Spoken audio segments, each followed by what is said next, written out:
பிரியங்களுக்கும் மதிப்பிற்கும் உரிய நல்ல யோகம் இணையதள அன்பர்களுக்கு உங்கள் அன்பு வேதா கோபாலனின் பணிவான வணக்கங்கள். என்னடா அது இந்த வருடம் புத்தாண்டு பலனே சொல்லலை 2025, அப்புறம் ஒன்றுமே காணுமே ரொம்ப நாளாக உங்கள்கிட்டேருந்து அப்படின்னு பார்ப்பீங்க.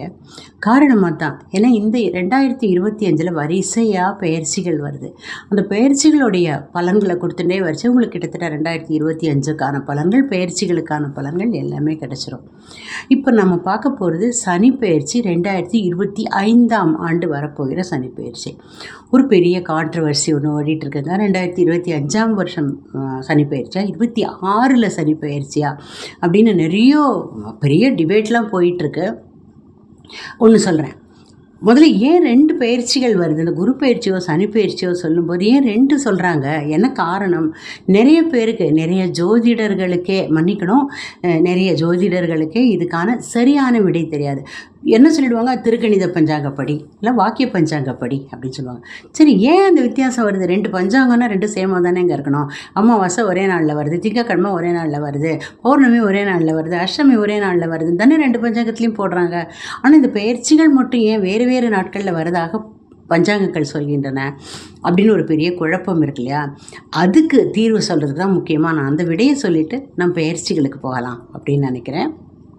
என்ன விஷயம்னா, வாக்கிய பஞ்சாங்கம் அப்படிங்கிறது ஒரு PDF பிரிண்ட் மாதிரி நினச்சிக்கோங்க, சரியா? இந்த திருக்கணித பஞ்சாங்கம் அப்படிங்கிறது ஒரு வேர்ட் ஃபைல் மாதிரி. என்னங்க வித்தியாசம்? வாக்கிய பஞ்சாங்கத்தில் உள்ளது நீங்கள் அழித்து மாற்றவே முடியாது. அதில் இருக்கிற கால்குலேஷனை அப்படியே ஃபாலோ பண்ணி, ஏன்னா வாக்கியம் அது வந்து முனிவர்களுடைய அந்த காலத்தில் பஞ்சாங்கம் கணித்தவர்களுடைய வாக்கியம் அது. சரி, என் திருக்கணிதம் யாரோ ஒருத்தர் சொன்னாங்க திருத்தி எழுதப்பட்ட கணிதம் திருக்கணிதம்னு. மேபி அவங்க சொன்னதும் கரெக்டாக இருக்கலாம், ஏன்னா உண்மைதான், திருத்தி எழுதப்பட்டு தான். பட் ஒய், எதனால் அப்படின்னா ரொம்ப சிம்பிளுங்க. இப்போ வந்து நம்ம எல்லாருமே சின்ன வயசில் நம்ம படிச்சிருக்கோம், ஜாகிரஃபி படிச்சிருக்கோம். ஜாகிரஃபியில் என்ன படிச்சிருக்கோம்னாக்கா, உலகம் நம்ம நம்மளுடைய ஆக்சிஸ் இருக்குது பார்த்தீங்களா, நம்மளுடைய பூமி வந்து நேராக பூமி பந்து இல்லை, அது கொஞ்சம் ஆரஞ்சு மாதிரி தட்டையாக இருக்குது, கொஞ்சம் சாஞ்சிருக்குன்னு, ஒரு சில டிகிரிஸு சாஞ்சிருக்குன்னு நம்ம நிறைய காலங்காலமாக படிச்சுட்டு வரோம். அந்த பூமியோடைய ஆக்சிஸ் மைய அச்சு வந்து நேராக இல்லாமல் கொஞ்சம் சாஞ்சிருக்கு. இது வரைக்கும் நம்ம எல்லாருக்குமே தெரியும், சிறுவர்களுக்கு கூட தெரியும். இப்போது பூமி சுழன்று கொண்டிருக்கிறது, இதுவும் நமக்கெல்லாம் தெரியும். இந்த பூமியின் சுழற்சி காரணமாக இப்போ ஒரு பம்பரத்தை நினச்சிக்கோங்க. பம்பரத்தை வந்து முதல்ல விடும் பொழுது குழந்தைங்க வந்து நேராக விடுவாங்க. அப்போ வந்து அதோடைய மைய அச்சு நேராக இருக்கும். இந்த பம்பரம் சுத்த சுத்த சுத்த என்னாகும், அந்த மைய அச்சு சாஞ்சிக்கிட்டே வரும். இப்போ இது போல் சாயும் பொழுது என்னாகும், இந்த நம்ம நேராக 0 டிகிரி நம்ம நினைக்கிறதெல்லாம் 5 டிகிரியாகவும் 10 டிகிரியாகவும் மாறும். இந்த பூமியுடைய மைய அச்சு இது போல் சாய்ந்து கொண்டே வரும் பொழுது ஒரு நிமிஷம் நினச்சி பாருங்கள், இந்த நமக்கெல்லாம் ஜாதகம் கணிக்கும் போதோ, அந்த பயிற்சிகள் பற்றி பார்க்கும்போதோ, கிரக நிலைமைகளை பார்க்கும்போதோ என்ன பார்க்குறோன்னா, பூமியிலிருந்து அந்த கிரகத்துக்கு உள்ள கோணத்தை வச்சு தான் பார்க்குறோம், ரைட்டா? இப்போ இந்த சாய்வாக நம்மளுடைய பூமி சாய சாய சாய அப்போ கிரகத்துக்கும் நமக்கும் உள்ள கோணமும் மாறும் இல்லையா? ஒரே ஒரு நிமிஷம் நினச்சி பாருங்கள், நேராக இருக்கிற கோணம் வந்து கொஞ்சம் கொஞ்சமாக சாஞ்சிட்டே வருது. அப்போது என்னாகும், மீனமெல்லாம் மேஷமாகும், மேஷமெல்லாம் ரிஷபமாகும், ரிஷபமெல்லாம் மிதனமாகும், or the other way around, இப்படி சாஞ்சிட்டு வந்தேன்னா இந்த மாதிரி. இப்போது இதனால் என்ன ஆகுதுன்னா, பயிற்சிகளும் இதே காரணத்தினால்தான் வேறு வேறு விதமாக பார்க்கப்படுறது. இதுதான் இவ்வளோதான் சிம்பிள். இந்த காரணத்தை புரிஞ்சிட்டிங்கனாக்கா உங்களுக்கும் புரிஞ்சிடும். அப்போது வருடம் பயிற்சிகள் மாறுறதுன்னா இதோடைய திருக்கணிதத்தோட அக்கௌண்ட்ஸ் வந்து நம்ம துல்லியமாக இருக்கும், ஏன்னா சாய்கோணத்தில் பார்க்குறோம். சரிங்க, அப்போ வாக்கிய பஞ்சாங்கம் வேஸ்ட்டாக தூக்கி போட்டுருவா, வாக்கிய பஞ்சாங்கப்படி பயிற்சிகள்லாம் போட்டிருக்காங்களே, இந்த இதெல்லாம் போட்டிருக்காங்களே, எல்லாம் நிறைய லக்னமே மாறும். வாக்கிய பஞ்சாங்கப்படி ஜாதகம் கணிக்கிறதுக்கும் திருக்கணித பஞ்சாங்கப்படி ஜாதகம் கணிக்கிறதுக்கும் கிரக நிலைமைகள்லாம் மாறும், பலன்கள்லாம் மாறும். நிறைய பேர் கேட்பாங்க, என்னங்க அந்த ஜாதகத்தில் அப்படி இருக்கே, அப்படியே மாறும், செவ்வாய் தோஷமே மாறிடும் இப்போ அந்த பஞ்சாங்கத்துக்கும் இந்த பஞ்சாங்கத்துக்கும் சில ரேர்லி இன் ரேர் கேசஸ். அப்போது என்ன தான் செய்கிறது அப்படின்னு கேட்டிங்கனாக்கா, இந்த மாதிரியான பயிற்சிகளுக்கு நீங்கள் கண்டிப்பாக திருக்கணிதத்தை ஃபாலோ பண்ணுறது நல்லது. எனக்கு தெரிஞ்ச ஒருத்தர் என்ன பண்ணார், அவரும் ஜோதிடர் தான். அவர் என்ன சொன்னார்னா, ஒரு டிபேட்டும் போது கண்டிப்பாக வாக்கிய பஞ்சாங்கம் தான் கரெக்டு, திருக்கணிதம் தப்பு, அதுபடி பெயர்ச்சிலாம் ரொம்பவே ஃபாலோ பண்ணாதீங்க, 2026 தான் சனி பெயர்ச்சி அப்படின்னு அடித்து பேசியவர், அவர் திருக்கணித பஞ்சாங்கம் படி பலன்களை இப்போ வீடியோ கொடுத்துருக்காரு, ரிலீஸ் பண்ணியிருக்காரு, சக்கப்போடு போட்டுட்ருக்காரு. ஆனால் என்ன ஒன்றுனாக்கா, அப்போ ஏன் அன்றைக்கி அப்படி சொன்னார், இப்படி சொன்னார்னா, ரெண்டுமே நான் என்ன கேட்டால் அவருடைய அபிப்பிராயப்படி கரெக்டு தான், அவர் நினச்சதும் கரெக்டு தான் எனக்கு என்னமோ தோன்றது. ஏன்னாக்கா அப்புறம் ரியலைஸ் பண்ணியிருப்பார், ஆமாம் இந்த லாஜிக் வந்து எல்லாருக்குமே வாக்கிய பஞ்சாங்கம் வேறு மாதிரி இருக்குது, திருக்கணித பஞ்சாங்கம் வேறு மாதிரி இருக்குன்ற விஷயமெல்லாம் தெரிஞ்சாலும் கூட ஏன் இந்த பஞ்சாங்கம் ரெண்டும் மாறுறது அப்படிங்கிற லாஜிக் வந்து எனக்கு வந்து ஒரு விஞ்ஞானி ஜோதிடர் ரெண்டும் கலந்த ஒருத்தர், அதாவது விஞ்ஞானியாக இருக்கிற ஜோதிடர் ஒருத்தர் எனக்கு விவரித்த விஷயங்கள் இது. நீங்கள் எங்கே வேணால் ரெஃபர் பண்ணி பாருங்கள், எதுக்கு விட எங்கே கிடைக்குமான்னு எனக்கு தெரியலை. ஆனால் அவர் வந்து அவர் ஒரு PhD ரெண்டுலேயும், அதனால தான் அவரால் அதுக்கு பதில் சொல்ல முடிஞ்சுது. ஸோ இனிமேல் அந்த ஆங்கிளில் யோசித்து பார்த்தீங்கன்னா பெயர்ச்சி அப்படிங்கிறது என்ன அப்படின்னு நமக்கு இப்போ ஒரு ஐடியா கிடச்சிடும். ஓகே, இப்போது 2025 தான் சனி பெயர்ச்சின்னு நான் இப்போ உறுதியாக சொல்லிட்டேன். இல்லைங்க 26, அப்போது ஒன்று பண்ணுங்கள், 25க்கான பலன்களையும் பாருங்கள், 26க்கான பலன்களையும் பாருங்கள், உங்களுக்கு எது சரி வருதோ, உங்களுக்கு எது ஒத்து வருதோ அதை ஃபாலோ பண்ணுங்கள். ஆனால் என்ன ஒன்று தெரியுமா, இதில் 50% சரியாக இருக்கும், அதில் 50% சரியாக இருக்கும்.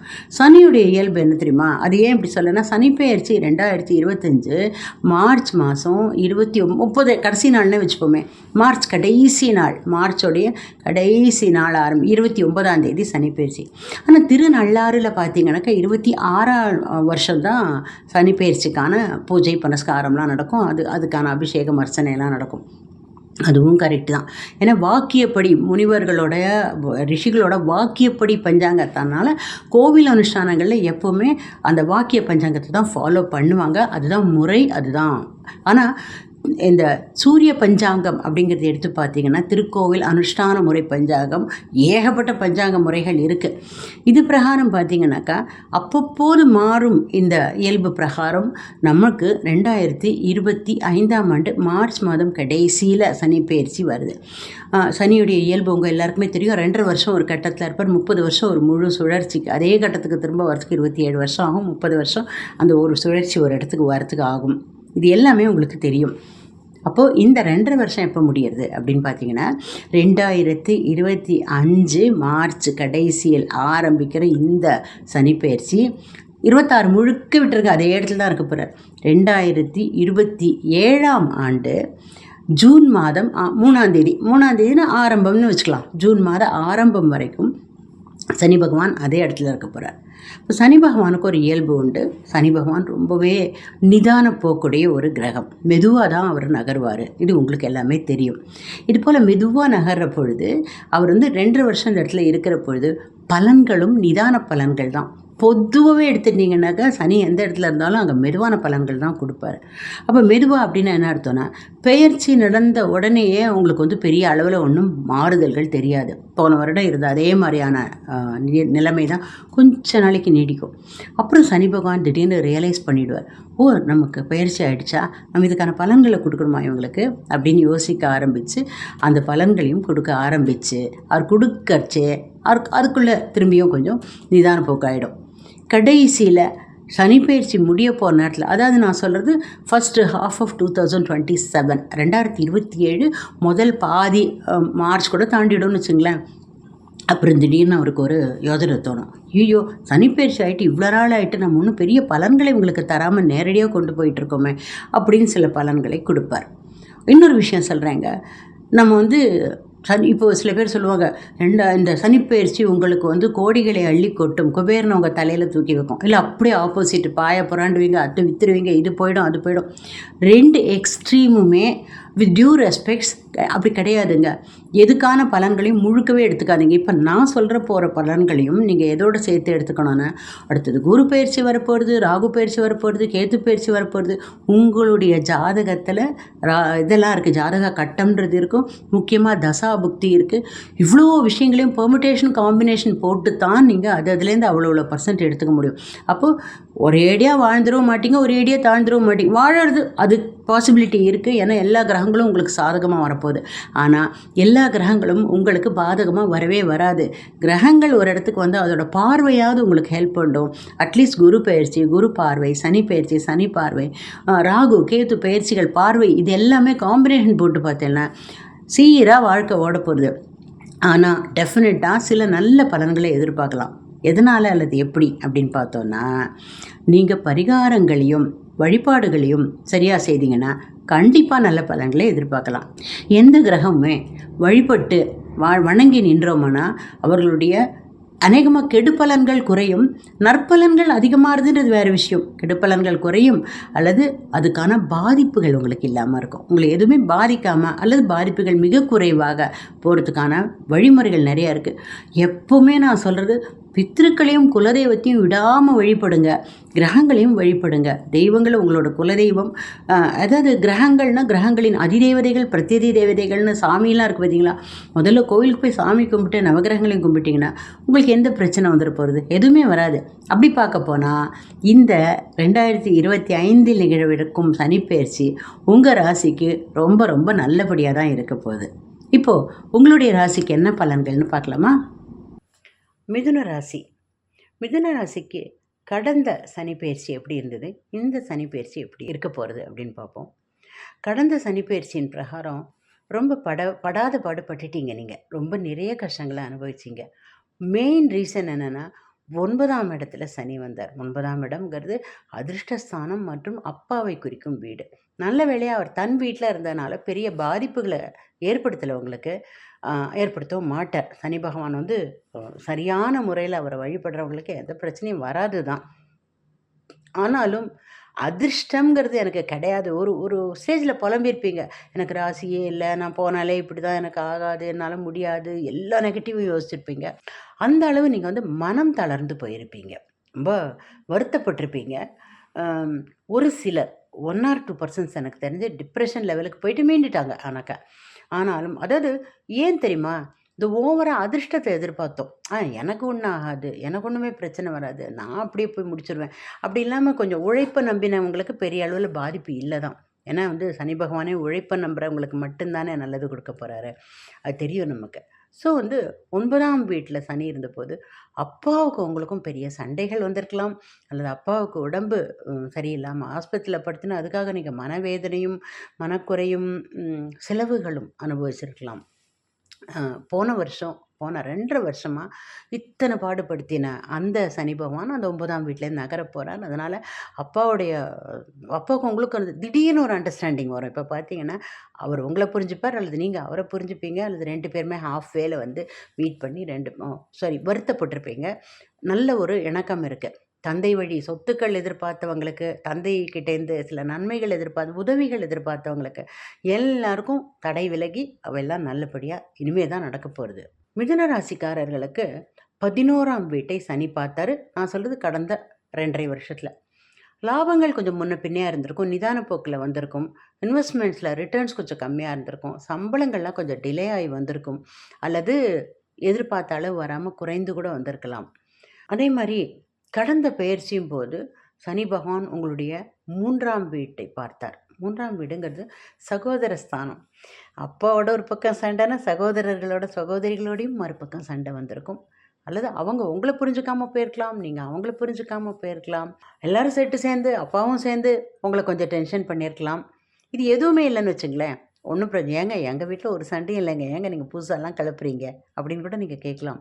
இப்படி எதுவுமே இல்லைனாலும் அவர்களை நீங்கள் நல்ல காரணத்துக்காவது பிரிஞ்சு வேறு ஊருக்கோ வேறு நாட்டுக்கோ போயிருக்கலாம், ஏங்கி இருக்கலாம் அவர்களுக்காக. அப்பா கிட்டேருந்து பிரிஞ்சு வந்துட்டேனே, பிரதர்ஸ்கிட்டேருந்து பிரிஞ்சு வந்துட்டேனே, சகோதரிக்கிட்டேருந்து பிரிஞ்சு வந்துட்டேனேன்னு கொஞ்சம் ஃபீல் பண்ண வேண்டி வரலாம். அது நடந்திருக்கும். இது எல்லாமே கடந்த பெயர்ச்சியின் போது. அதே மாதிரி 6ஆம் வீட்டை சனி பார்த்து கொண்டிருந்தார் கடந்த 2.5 வருஷத்தில். அதனால் என்ன ஆச்சுன்னா, கடந்த 2.5 வருஷமாக உங்களுக்கு ஃப்ரெண்ட்ஸே சரியாக அமையலை. ஆல்ரெடி ரொம்ப நல்ல ஃப்ரெண்ட்ஷிப் போயிட்டு இருந்ததுங்க, யாரோ ஒருத்தங்க நடுவில் பூந்து கெடுத்துட்டாங்க. அந்த நடுவில் பூந்து கெடுத்தவங்க நீங்கள் ரொம்ப பின்ன இன்னொரு ஃப்ரெண்டாக இருந்திருப்பாங்க. ஃப்ரெண்ட்ஸ்னால் அவங்களுக்கு பெரிய நன்மைகள்லாம் வரும்னு எதிர்பார்த்து அது எதுவும் நடக்காமல் போனதோட சில பேர் முதுகில் கூட குத்திருப்பாங்களா இருக்கும். வேறு சில 2 நண்பர்கள் சேர்ந்து உங்களை ரொம்ப வருத்தப்படுத்தியிருக்கலாமா இருக்கும். அல்லது நீங்களாக இமேஜின் பண்ணிட்டு இந்த ஆள் நல்ல நண்பன் நினச்சின்னு போய் அந்த ஒரு பாட்டில் வருமே, யார் யாரோ நண்பன் என்று ஏமாந்த நெஞ்சம் உண்டுன்னு அப்படி ஏமாந்து போயிருப்பீங்க. அது உங்களோட மிஸ்டேக். இது எல்லாமே நடந்திருக்கும் கடந்த 2.5 வருஷத்தில். அப்புறம் லோன் போட்டு நொந்து போயிருப்பீங்க. என்னங்க அனாயாசத்துக்கு எல்லாருக்கும் என் ஃப்ரெண்ட்ஸ்க்கெல்லாம் கிடச்சிது லோன். அப்படி அப்படி அப்ளை பண்ணி திரும்பி வரதுக்குள்ளே சாங்ஷன் ஆச்சு, எனக்கு மட்டும் கிடைக்கல அப்படின்னாக்கா அதுதான் உங்களுடைய 6ஆம் வீட்டு சனி பார்வை. இப்போது இந்த நிலைமையெல்லாம் மாறப்போகிறது. தவிரவும் நாள்பட்ட நோய்கள் இருந்திருக்கும் உங்களுக்கு. ஒரு வேளை கடந்த நீங்கள் ஒரு வேளை வயதானவர்னு வச்சுங்களேன், நாள்பட்ட நோய்கள் உங்களை தாக்கி ரொம்ப கஷ்டப்படுத்தியிருக்கும். அதாவது எதிர்பாராத அளவு ரொம்ப ஒரு நிறைய நாள் மாத்திரை சாப்பிட வேண்டிய ஒரு ப்ரெஷரோ சுகரோ அது மாதிரி டயபெட்டிஸ் அந்த மாதிரி பிரச்சனைகள் நீங்கள் பல நாள் மாத்திரை சாப்பிடும்படியான ஒரு நிலைமை கூட வந்திருக்கலாம். இது எல்லாமே கடந்து போகிறதுங்க, போக போகிறது, எல்லாமே மாறப்போகிறது. இது எல்லாமே மாறப்போகிறதுங்க, நிலைமை சீரடைய போகிறது. இப்போது இந்த ஆண்டு சனி பெயர்ச்சியின்படி சனி உங்களுடைய எத்தனாம் வீட்டுக்கு வரப்போகிறார், அவர் என்னெல்லாம் செய்ய போகிறார்? சனி பகவான் உங்களுடைய 10ஆம் வீட்டுக்கு வரப்போகிறார். இந்த 10ஆம் வீட்டுக்கு வரதுனால என்ன நடக்கும் அப்படின்னா, நிச்சயமாக அஃபிஷியலாக கொஞ்சம் நிதான போக்கு தான் இருக்கும். நீங்கள் உடனே அதாவது உங்களுக்கு சில அஷூரன்ஸ் கிடச்சிருக்கோம் இல்லையா? உங்களுக்கு செப்டம்பர் மாதம் உங்களுக்கு ப்ரமோஷன், நவம்பர் மாதம் உங்களுக்கு இன்க்ரிமெண்ட்டுன்னு நீங்கள் சிலதெல்லாம் நினச்சிட்ருப்பீங்க, எதிர்பார்த்துட்ருப்பீங்க, அல்லது உங்களுக்கு யாராவது உறுதியளிச்சிருப்பாங்க. அது நடக்காமல் போகலாம். நடக்காமல் போகலான்னா ஒரேடியாக நடக்காமையே போயிடாது, கொஞ்சம் டிலே ஆக போகிறது. சனி பகவானுடைய இயல்பே அதாங்க, தடை தாமதம், அப்புறம் நல்லபடியாக கொடுப்பார், புத்தி கற்பிப்பார். அஃபிஷியலாக நீங்கள் முன்னால் செய்த தவறுகளுக்கான பலன்களை இப்போ அனுபவித்து அதுலேருந்து மீள வேண்டி வரும். நிச்சயமாக இந்த 2.5 வருஷத்தில் உங்களுக்கு ஒரு ப்ரமோஷன் உண்டு, டவுட்டே வேண்டாம் உங்களுக்கு. ஆனால் அது கொஞ்சம் டிலேடாக கிடைக்கும். அலுவலக சம்மந்தப்பட்ட எல்லாமே டிலேடாக தான் கிடைக்கும். பிஸ்னஸ் சம்மந்தப்பட்ட எல்லாமே தாமதமாக தான் நடக்கும். ஒரு உதாரணத்துக்கு ஒரு வேலையை இன்றைக்கே முடிக்கலாம்னு நினச்சிருப்பீங்க. பிஸ்னஸோ அது ஆஃபீஸோ நீங்கள் ஒர்க் பண்ணுறீங்களோ அல்லது தொழில் பண்ணுறீங்களோ, இன்றைக்கி முடிச்சிடுவேன்னு ஒரு 10 வேலை போட்டிங்கன்னா அதில் 2 கூட முடிக்க முடியாது. அந்த அளவு ஸ்லோவாக போகும். ஏன், நான் அதே மாதிரி தானே சின்சியராக என்னுடைய ஃபுல் இன்புட் அதே மாதிரி தானே போட்டேன், ஆனால் அவுட்புட் இல்லையே அப்படின்னு நினைக்கலாம். அது அப்படி தான், நிதானம் தான். அதோட நீங்களே வேறு என்ன பண்ணுவீங்க, நான் நாளைக்கு பார்த்துக்கிறேன், லாஸ்ட் மினிட்ல பார்த்துக்கிறேன், இந்த ஒரு சோம்பல் வரும். அஃபிஷியலி பண்ணுற வேலையில் கொஞ்சம் போஸ்ட்போன் பண்ணுற தன்மை வரலாம். ஒருவேளை உங்கள் வேலை மற்ற 4 பேரை டிபெண்ட் பண்ணுற வேலைன்னு வச்சுங்களேன், அவங்க டிலே பண்ணிடுவாங்க. நீங்கள் எவ்வளோ ஃபாஸ்ட்டாக பண்ணாலும் அவங்க சைடு கொஞ்சம் டிலே ஆகி டென்ஷன் ஆகி கடைசியில் நல்லபடியாக முடிப்பீங்க. ஏன்னா சனி பகவான் தன்னோட வீட்டில் தானே இருக்க போகிறாரு. எவ்வளோ டிலே ஆனாலும் கடைசியில் நல்லபடியாக எல்லாம் முடியும். ஏன்னா சனி பகவான் குருவுடைய வீட்டுக்கு வந்திருக்காரு. அதனால் தன்னுடைய வீட்டிலேருந்து 2ஆம் வீட்டுக்கு வந்திருக்கார். இது எல்லாமே நல்ல அடையாளங்கள் நமக்கு. சனி பகவான் பார்க்க போகிறது உங்களுடைய 12ஆம் வீட்டை. ரொம்ப சந்தோஷப்படலாங்க. 12ஆம் வீட்டை சனி பார்த்தா என்னாங்க தெரியுமா, செலவுகள் குறையும். சனி பகவான் நிதான போக்கு, 12ங்கிறது விரயஸ்தானம். ஸோ விரயங்கள் நிதானமாக, செலவுகள் நிதானமாக போகும். நீங்கள் ஒரு வேளை வாகனம் வாங்குறதா நினச்சிருந்தீங்கன்னா கண்டிப்பாக வாங்கிடுவீங்க. ஏன்னா இரும்பு சம்மந்தப்பட்ட பொருட்களுக்கு சனி பகவான் தான் அத்தாரிட்டி. அதனால் உங்கள் செலவுகள் எல்லாமே மெஷின் பார்ட்டு, வீட்டிலே கூட மோட்டார் சம்மந்தப்பட்ட விஷயங்கள், இரும்பு சம்மந்தப்பட்ட விஷயங்கள், எலக்ட்ரிசிட்டி சம்மந்தப்பட்ட விஷயங்கள், இதெல்லாம் தான் வாங்குவீங்க. ஒரு இன்வெர்ட்டர் வாங்குறது, அந்த மாதிரியான விஷயங்களாக வாங்குவீங்க. அந்த யூட்டிலிட்டி, அதாவது எலக்ட்ரிசிட்டியில் வேலை பார்க்குற வாட்டவர் எல்லாமே இப்போ அப்படி தானே, ஃப்ரிட்ஜு, கிரைண்டர், மிக்சி, டிவி எல்லாமே அது மாதிரியான பொருட்கள் எல்லாம் வாங்கி தள்ளிடுவீங்க இந்த 2.5 வருஷத்தில். கடகடன்னு உங்களுக்கு ரொம்ப நாளாக பிளான் இருந்திருக்கும், அது வாங்க முடியாமல் போயிருக்கும். அது எல்லாமே இந்த வருஷம் கடகடன்னு வாங்கிடுவீங்க. ஆனாலும் ஒரு ரிடக்ஷன்லையோ, தட் இஸ் ஒரு சேல்லையோ செலவு குறையும். நீங்கள் எதிர்பார்த்த அளவு அதுக்கு செலவு வராத, குறைச்சி தான் அதுக்கு நீங்கள் செலவு பண்ணுவீங்க. சந்தோஷமான செலவாகவும் இருக்கும். ஆனால் அடுத்தடுத்து செலவுகள் ரெடியாக வந்துகிட்டே இருக்குங்க. அதுக்கு ரெடியாக இருங்க. அடுத்து சனி பகவான் பார்க்கவிருக்கிறது உங்களுடைய 4ஆம் வீட்டை. 4ஆம் வீடுங்கிறது தாயார், கல்வி, வாகனம். உங்களுக்கே தெரியும். நீங்கள் ஸ்டூடெண்ட்டாக இருந்தால் தயவு செய்து நீங்கள் 100 மார்க் வாங்கணும்னு நினச்சா 150 மார்க்குக்கு படிச்சிருங்க. ஏன்னா நீங்கள் எவ்வளோ எஃபர்ட் போடுறீங்களோ அந்த ரிசல்ட் தான் இருக்கும்.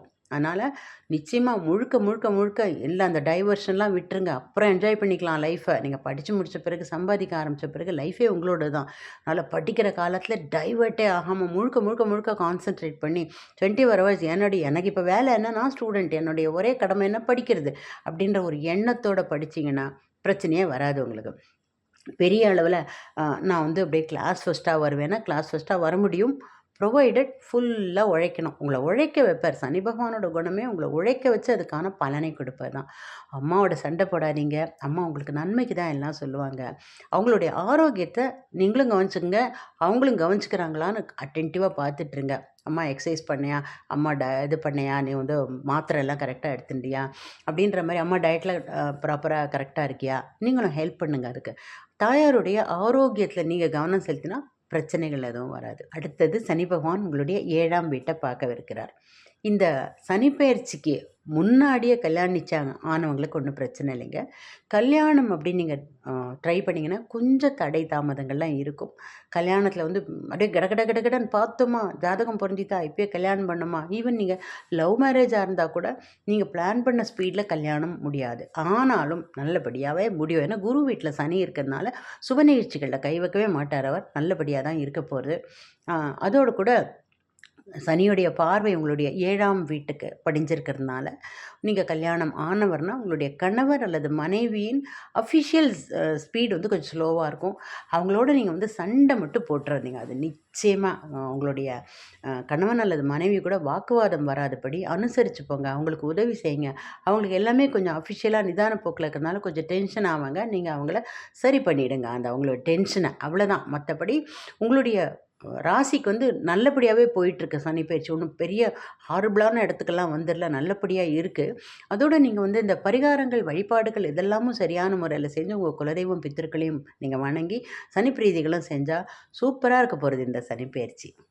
நம்முடைய ராசிக்கு இந்த இப்போ உள்ள பொசிஷனுக்கு இதிலிருந்து நம்ம வந்து முழு அளவில் சனி பகவானுடைய நன்மைகளை பெறணும். அவர் ஒருவேளை சிறு அளவு எதனா பாதிப்பு பண்ணுறதா இருந்தாலும் கூட அதிலிருந்து நம்ம முழுமையாக வெளிவரணும் அப்படின்னு நம்ம நினச்சோம்னாக்கா, நான் சொல்கிறேன், இந்த பரிகாரங்களை பண்ணிட்டீங்கனாலே கண்டிப்பாக போகிறோம். அது சனி பிரீதி பலருக்கும் தெரியும்.